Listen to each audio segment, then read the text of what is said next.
السلام علیکم دوستو، کیا حال ہے آپ سب کا؟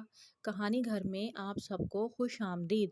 چلیے آج کی کہانی شروع کرتے ہیں۔ ایک دفعہ کا ذکر ہے کہ کسی شہر میں ایک سوداگر رہتا تھا۔ وہ بہت شریف آدمی تھا۔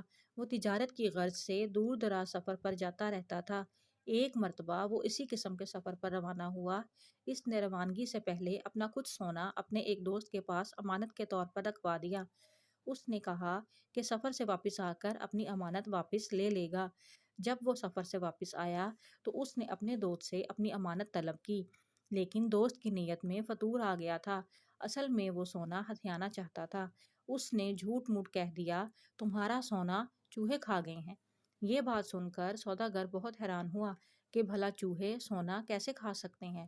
اسے اپنے نقصان کا بہت دکھ ہوا، لیکن خاموش رہا اور اس نے کوئی بات نہ کی۔ وہ خون کے گھونٹ پی کر رہ گیا۔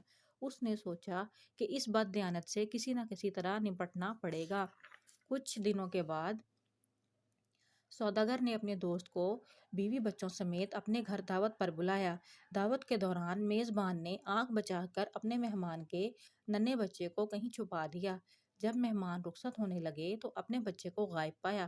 بچے کو بہت تلاش کیا گیا لیکن وہ کہیں نہ ملا۔ اس نے اپنے میزبان سے پوچھا کہ میرا بچہ کہاں ہے؟ میزبان نے بتایا کہ ابھی ابھی اس نے دیکھا تھا کہ ایک چیل بچے کو اٹھائے لیے جا رہی تھی۔ اس پر مہمان بہت سٹپٹایا اور بولا کہ کیا کبھی چیل بھی بچے کو اٹھا کر لے جا سکتی ہے؟ اس پر میزبان دوست نے جواب دیا کہ جس شہر میں چوہے سونا کھا سکتے ہیں وہاں چیلیں بھی بچوں کو اٹھا کر لے جا سکتی ہیں۔ اس پر وہ بددیانت شخص بہت شرمسار ہوا۔ اس نے اپنے سوداگر دوست سے معافی مانگی اور اس کا سونا واپس کر دیا۔ سوداگر نے بچہ اپنے مہمان دوست کے حوالے کر دیا۔ آئندہ کے لیے سوداگر نے ایسے بددیانت آدمیوں کی دوستی سے توبہ کر لی۔